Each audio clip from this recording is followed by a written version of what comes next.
Hey everybody, so I really wasn't planning on making this video, but then I just decided, what the hell. So this right here is all of the devices that I've accumulated in the last couple of years. That's it. Believe it or not, I'm sure you all have a lot more, especially if you're into these types of devices. You probably have a bunch of different handhelds and different, just a lot of options that have come out. And you probably have a bunch, and that's cool, man. But I just wanted you guys to see everything that I have. This is it. And what this video is about is like, well, if I have all these things, or if I have these items, then why the heck did I get this? And I'm going to talk a little bit about that. But first, let's start with a little bit of history. When I first started with these devices, I got this guy right here. This is the Pocket Go S30. I still think this is one of my favorite small handhelds. I mean, out of all these, I still love this one just because of the form factor. I like the fact that it looks like a Super Nintendo controller. I like the horizontal layout. It's not that vertical type of handheld, which isn't my favorite format. And it was really neat because it does have this analog stick, which was absolutely useless because it's kind of underpowered. It doesn't have the capability to play Nintendo 64, at least not that I remember. But it was still really cool. Like if you notice, like these other devices, the RG35XX, this is the Mio Mini Plus, they could have had a little nub right there, and it would have been helpful because like this right here ended up supporting Nintendo 64, and so it might have been useful to play, some of those Nintendo 64 games with the analog stick. It would have been cool there, but none of these have taken advantage of that. Newer devices now have the two nubs at the bottom, which, it's crowded, but it's there, at least the option's there. But this was unique. So I thought this was really cool. Plus everything that it did play, we did manage to run some light Dreamcast games on here. And so it's a really cool device. It definitely plays all the Neo Geo games, Capcom games, all that good stuff. But this continues to be one of my favorite little devices. Do I play it? No, but I do like it a lot. After this, the next guy that I got was this one here, the RG35XX, and I do have several videos talking about firmwares and things like that. Acme Plus has kind of been throughout this entire process. He developed a firmware for this as well, and he and I, we've created I think a pretty good friendship, and so I've just kind of followed him along the path of his development. This was another device that he was interested in, and I said, well, okay, that's something that I could be involved in. I thought that would be cool. So this turned out to be a really great device. Actually, it's probably one of my more successful videos. So like all the videos that I have related to the RG35XX has really been a big part of like growing my channel with subscribers and all that. So I really do appreciate all of you that have tuned in and watched these videos that were specific to this. Now, where I haven't really been very successful or actually really done much is with the Steam Deck. I mean, what's there to do? It already has its own firmware. It already has its own OS. It's already, known to be a great device. So there's really nothing for me to add to this. I did do like an unboxing video because, I was just proud of getting one or whatever. But this isn't something that I spend a lot of time on. But it's a very powerful device. Now, I absolutely hate it as a handheld. It's just too freaking big, man. And not a lot of people, or not enough people really say that because maybe they're okay with it. But I mean, come on, man, get the hell out of here. This thing is freaking humongous. Now docked, that's where it's at. So I do dock the Steam Deck and I do play all the different games. I learned how to get it connected to my little mini arcade system. So that's even cooler because then I can play actual arcade games, Dreamcast games through the arcade device, which is really fun. So there's that. Then I also got myself a Nintendo Switch. Now, I haven't even had this a year. This is the OLED. And again, this is a device that I also dock. So why the hell did I get an OLED if I'm just going to be docking it all the time? Well, if I decide that I do want to play it handheld mode, I do want the best screen possible. So I did get the OLED version. But really, I spend most of my time docked on this device with a wireless controller, and I, play various, games, first-party games, things like that. I don't have a large library, but the games that I do have are wonderful, and I think this is a magical device in terms of really engulfing you in the gameplay aspect of Nintendo's ecosystem. They really do it right. Everything from, their controllers to just the whole interface, the sounds. It's a fun experience with the Nintendo Switch. So I'm really happy that I did buy this, and it's been a cool system to really sit down and enjoy. This one was actually the only reason I have this, the Miu Mini Plus, is because it was sent to me this is actually the first and only device that was sent to me based off of my channel, and I really think this had a lot to do with it because of all the views that I got on this guy. This was sent to me, but it was a lot later in the game, probably like 2 or 3 months after it was released. And so I did a short video, just because, it was sent to me from the Lit NXT guys, and it didn't do so well. So that's probably like the last time I'm going to hear from them. But it was cool. It was the first time I ever got something like this for just because I have a YouTube channel. So this was cool. This device is pretty cool. I will say that the screen on the Miu Mini Plus is better than the RG35XX, and it's pretty much just as capable as the RG35XX. But I don't really have as much time invested in this device, so I still kind of lean on this when I want to pick up one of these things. Between the two, I'll always pick this guy up just because I spent a lot more time on it. Then not too long ago, I got myself an analog pocket. And so this obviously can't play all of the games that any of these guys can, but what it does play, it's as close to the real thing that you're going to get. Now, whether there's a big difference between the emulation for hardware emulation, which is what this FPGA device does, versus software emulation, which is here. So like if I play a Neo Geo game on here, do I really see the difference between this and this? Absolutely not. But when I do dock this into my cabinet, I know that I'm playing as close to the real thing as possible, which is really cool. And then this does cover Neo Geo and Capcom, which is pretty much my entire favorite arcade libraries are going to be part of the Neo Geo CPS 1 and 2 libraries. It doesn't do CPS 3, it doesn't do PlayStation, it doesn't do a lot of other things, but it does what it does do, it does extremely well. And then the screen on this thing is beautiful.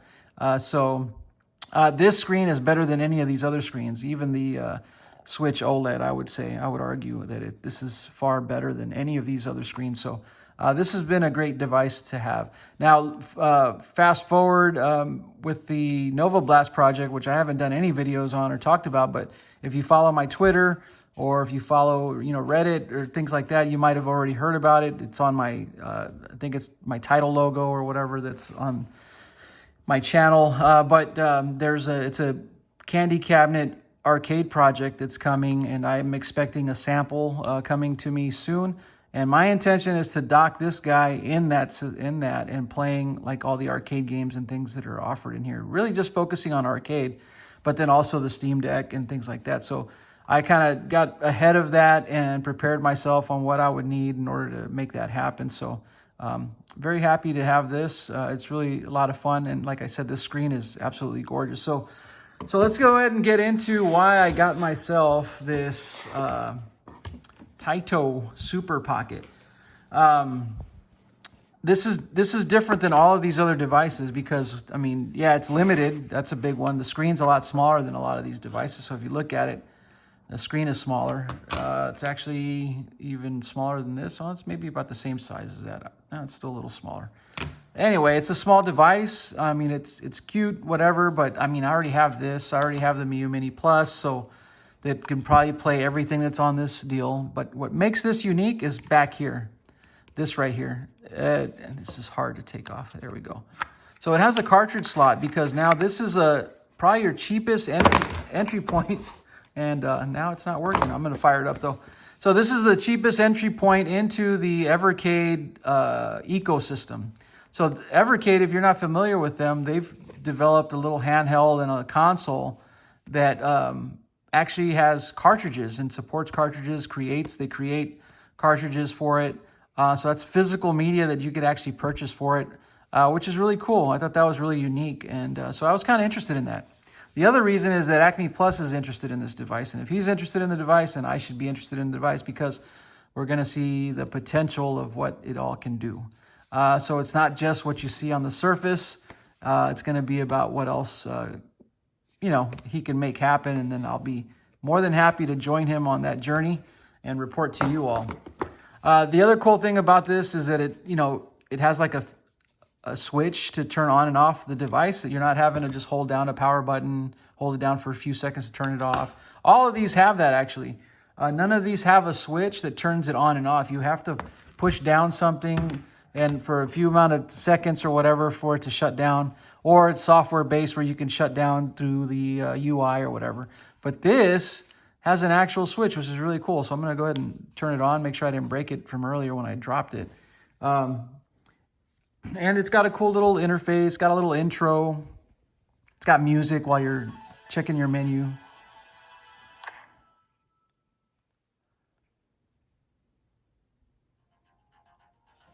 So it does have music. It's got a volume up and down, which is cool. Pretty basic interface, which is the way I like it. I like it simple. You could just kind of scroll through all the different games and the cards that are available.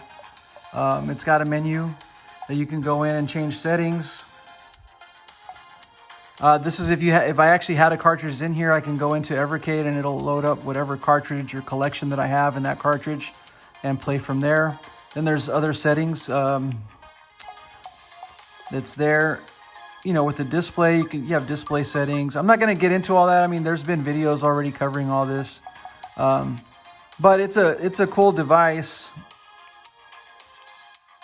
And I'm just trying to get the hell out of here, so.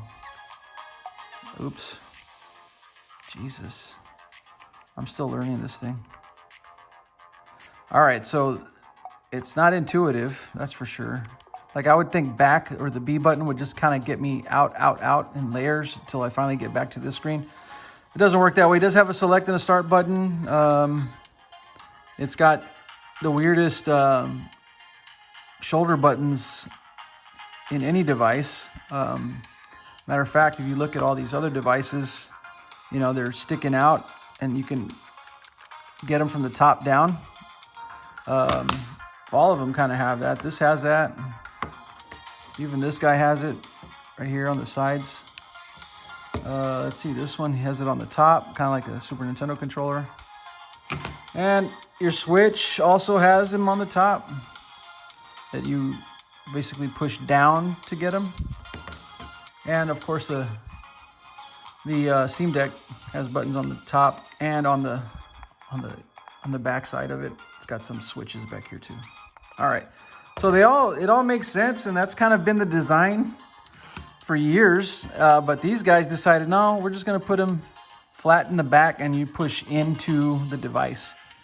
So that's what you got to do. You got to push in, which is very weird, especially after years and years of being physically trained in how to activate, switches that are either on the back or on the top of the device. So you're always pushing down on the thing, but there's a little lip here, but there's no buttons there. So it is weird, and that's been mentioned before, but I'm gonna reiterate that because that's a funky design choice. But yeah, man, it goes back to the fact that it has this little button. It's got a headphone jack, and like I said, this is something that we're gonna, well, not we. I'm just waiting on Acme Plus to come up with stuff, and then once he does, I'll try it out, maybe test it, give him some feedback. But then as I'm testing things and getting places, that's where I'll share this with you.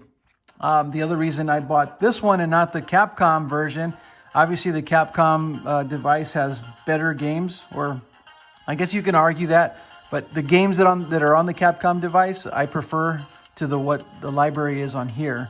Similar to if you think about the Egret 2 Mini, the Egret 2 Mini has a kind of a crap selection of games versus like the Astro City Mini. So the Astro City Mini has a much better selection of games, but once hacked, the Egret 2 Mini is the better device. It's got a bigger screen, you can rotate it.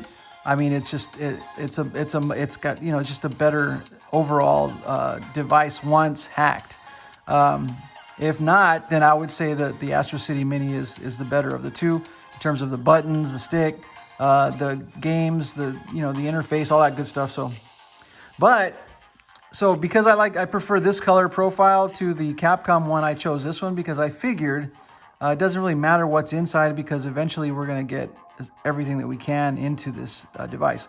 But I do like the fact that I have an option of buying actual cartridges, and I can put that in here and actually play games that are just exclusive to this device or this ecosystem, which is the Evercade. So that's pretty cool. But anyway, this is much longer than I expected it to be, but who cares? Probably 80% of you aren't even watching anymore. But for those of you that are, thank you for watching. If you like the video, hit the like button, do the whole subscribe thing. I never ask you guys to do that, but you know what? Why the hell not?